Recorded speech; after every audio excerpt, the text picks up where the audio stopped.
guys, it's Hyphae and welcome back to my channel. So today I have a special episode for you. I've been really looking forward to this. I've been thinking about it for the past couple weeks. And today we're going to be processing some medicine. For those of you that don't know, I run a small batch apothecary. My apothecary is made up of a bunch of different things that I collect from different places that I visit that might be like rare to get in this location versus that location. Um, Things that I've collected from foraging in different places through time and have processed it and left it for storage in the apothecary. Maybe one day I could do a little tour of my apothecary and the different herbs that I have in there. But yeah, in my apothecary, I make different tea blends for like seasonal or custom made for people in my community. And one of the biggest things that I work with is actually mushrooms. So, as I kind of mentioned in my last video, Hyphae, the name, it is related to mushrooms and mycology and ecology. And I work a lot with mushrooms. So, I've been making for the past 3 years lion's mane mushroom medicine. And with that, I've just been making capsules.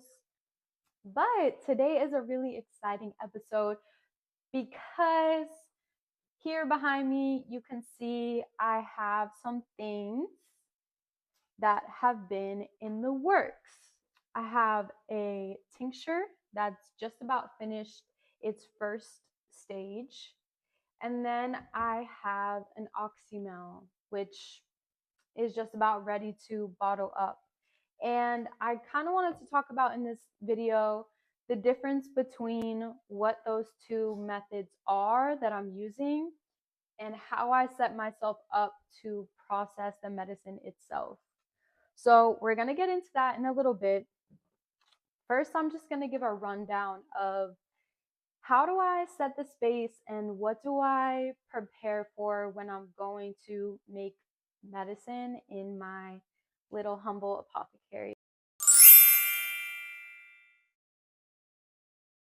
I always make sure that my energy is good whenever I'm going to meet the medicine. So if I have too much on my mind, if I'm just not in a good way, if I'm not well rested, that's not going to be a time when I go to work with the medicine. Then I also set the space. So for me, that looks like making sure that I'm working in a really clean space. So everything, all the counters and spaces that I'm working on have been cleaned with a vinegar mixture. And same with everything that I'm working with, it's been double clean. So I do soap and water and a soap that's free of any weird chemicals. And then I go in with the vinegar as well. Also, I like to have something burning, like a good incense burning. I usually go for like a frankincense and myrrh type of blend, but that's just what I'm on right now. I have a couple of different blends. Resins are also in the apothecary because, yeah, the resins are magical. I also have a medicine journal. So this is where I record and keep track of everything I'm doing. So this is something that I learned just in my journey as a scientist. We always have the lab notebook. You want to know how much you use, what exactly did you use, did something go wrong, whatever it was. And just a couple of general rules of the lab notebook. Like you always cross things out rather than erase. So I'm always using pen. Everything is dated of when I'm making certain things, when I am bottling certain things. Like today we're going to be bottling things. All those dates and all those details go inside of here. I already started an entry for today. Today is June 1st, and yesterday was a full moon. It was a blue moon, it was a full moon in Sagittarius for those that are following the Western astrology systems. It was a full moon in Sagittarius. So something that I've learned about herbalism practices and also farming practices. During the new moons, we are seeding things. That's putting things into the ground. We're starting to make medicine. So this medicine, both of these were started around new moons. So it naturally just does kind of occur, especially like more on a small batch. I'm try to be intentional about it, but also today just so happens to be the day that I'm ready to process and bottle some of these things up. I have been sourcing lion's mane regionally on the East Coast for a few years now, just like having relationships with cultivators. I was sourcing from New Hampshire Mushroom Company for a while, and I've gotten samples from different cultivators all around just to see like what are your growing methods like, what is your substrate like, and how are you processing the mushrooms? Because when you go to the store and you're looking at different supplements, they could use fruiting bodies, but they can also use mycelium and part of the grain. And then I immediately have questions of like, okay, what kind of grain are you using, et cetera, et cetera. So I have just tended towards making things myself and sharing because that's what I like to do. I really enjoy sourcing, and it's kind of one of those things where it just naturally comes to me, and which is a blessing. So that's why I have to pay it forward. And so I got a large amount of lion's mane mushrooms. Just like the quality of it, the way that it was dried, I was like, I really want to try to make some tinctures and oxymels with this. What is the difference between an oxymel and a tincture? An oxymel, this is an oxymel in here. I have a mason jar, which again is cleaned, cleaned. This has lion's mane in there, and it's filled about halfway with some raw honey. And then the other half is filled with apple cider vinegar. I actually also added some tulsi. That's the green that you see in there. Tulsi, also known as holy basil, because I thought that the synergy between the lion's mane and the tulsi would be really, really nice. So oxymel just refers to a honey and vinegar mix and letting the herbs or the mushrooms sit in that and have kind of like a more gentle extraction. So it's the vinegar helping to extract some of those medicinal compounds. The honey itself is medicinal and it's just naturally preserved. So the shelf life of oxymels is around 1 to 2 years as long as it is stored properly. I have some bottles here. You can see that the bottles are dark. They're not going to be letting the light in. That's another note, is that these have been stored in a cabinet. So they've been stored out of the light because obviously you can see these are clear bottles. This has been sitting for about 6 weeks. And this is just parchment paper because under the lid of the mason jar, you want to just be careful that there's no accumulation of like any molds or anything underneath the lid that is getting into your oxymel. People also use cloth. You can use things like that. And essentially what we're going to do is just strain this and take the liquid and put it into the bottles. I'm going to use the strainer and I'm going to put it into something like this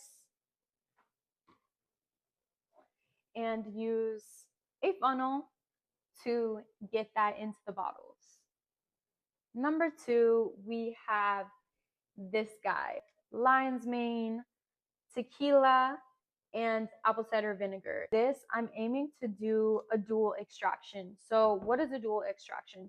First, I have done this. I've let it sit in the mixture for about 6 weeks. And then I'm going to strain it and all of the lion's mane, and I also have some herbs in here. Essentially making a tea of sorts. I'm going to put the fruits And whatever strains out, aside from the liquid, all the solid material, I'm going to take that in the distilled water and more or less make a tea. Why are we using distilled water? Why can't I use tap water? Why can't I use spring water? Because the distilled water is not going to have anything alive in it. And it's not going to have certain metals and things in it. We want the shelf life to be as long as possible, if possible. And speaking of that, the dual extract is going to have a shelf life of 1 to 2 years, again, if stored properly. And also, if you keep the percentage of water below a certain amount. So for me, I'm aiming to have the water content be below 25% by volume in each of the bottles.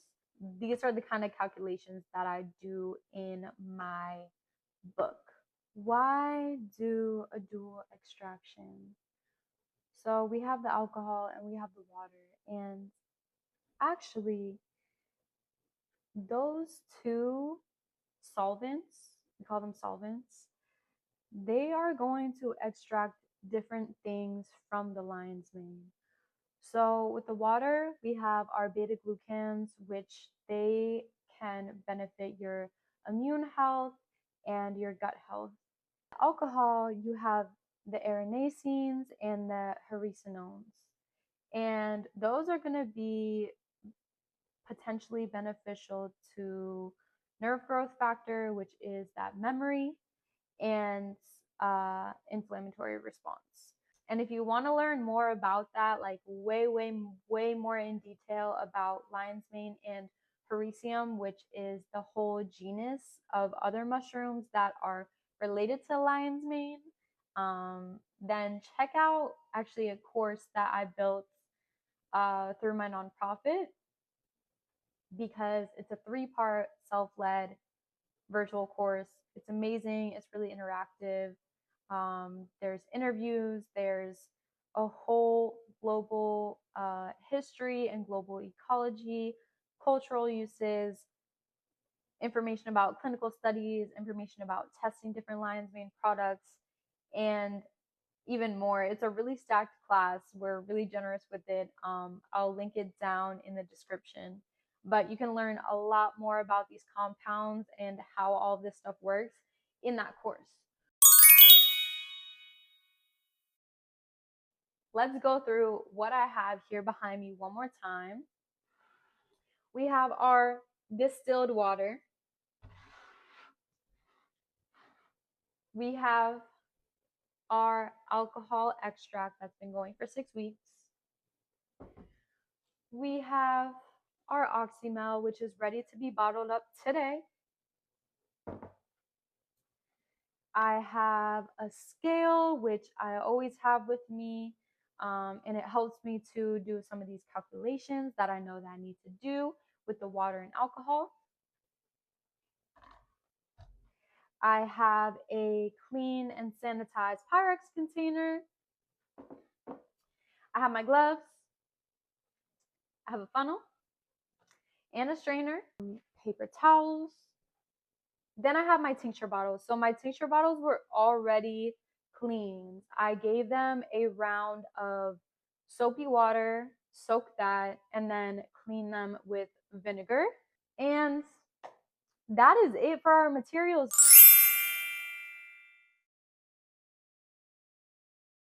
We are gloved up.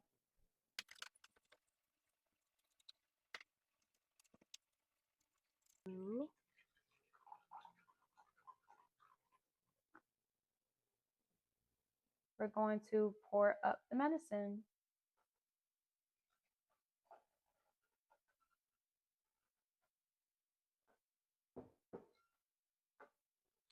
And you want to make sure to leave like a little bit of space at the top, because the dropper will take up space in and of itself.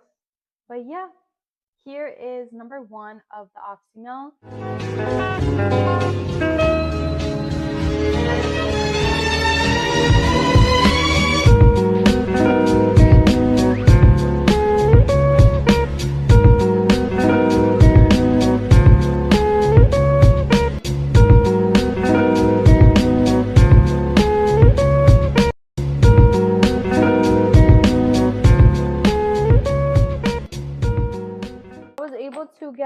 4 of these small bottles and 2 of the larger bottles. And I actually have a little bit that I'm going to taste for myself. Because honestly, the really good thing about oxymels is you can really use it as a base or an addition to a salad dressing. In my summer salads, I like to make something with miso, a lot of like lemon juice or orange juice or lime, whatever citrus I have on hand, miso and citrus. And if I added a little bit of this tincture to it, then I'm getting a lot of benefits that I otherwise would not have gotten. And it's lovely. So I'm going to pour that back in there.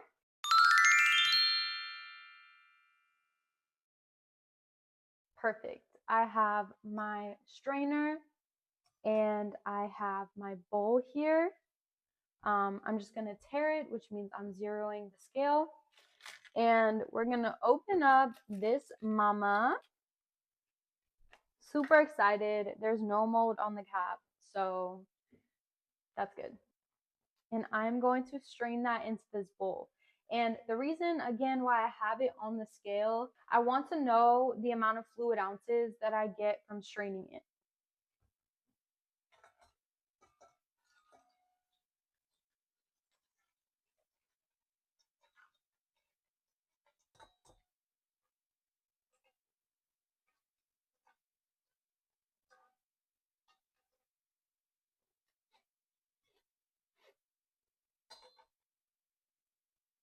We have 6.3 fluid ounces. I'm going to make a note of that before I go ahead and make my water extract on the stove.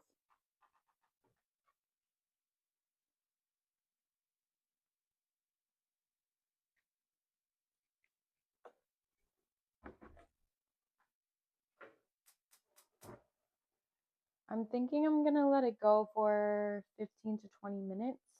And we're going to strain it and let it cool.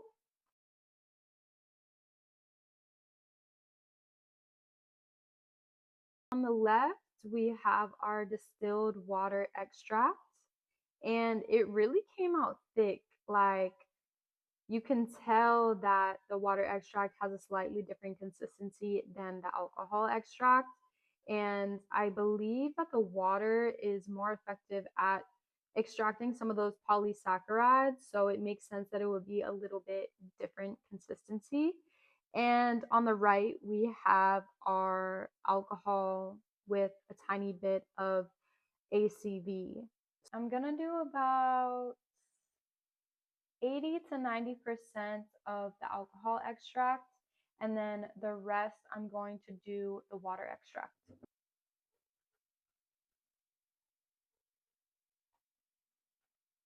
Okay, perfect. And I know how many ounces of liquid that I have, so I picked out a certain number of bottles and then divided the liquid amongst those bottles. So there's a lot of different ways to do it, but that's the approach that I'm using right now. I'm just gonna give it another strain because there's a little bit of material in there. But also, I want to show you how thick this is.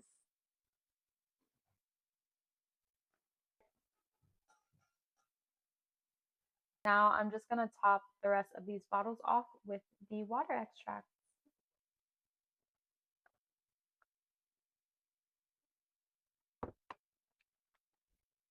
I just finished bottling everything up. I ended up with 4 1-ounce bottles and 2 2-ounce bottles of the oxymel and 7 1-ounce bottles of the dual extract. So thank you for joining me for my first time making a dual extract of lion's mane. This was really exciting and a joyful process for me. So, of course, I made all the notes in my notebook so that I can communicate with people about shelf life, and so that I can make my labels accurately. yeah, that's it for today. So definitely check out in the description my virtual course called Hericium Digest. And let's see, I have some lion's mane things for sale in my shop. I'll link my shop down below as well. So thank you for hanging out with me on my channel, and I'll talk to you soon.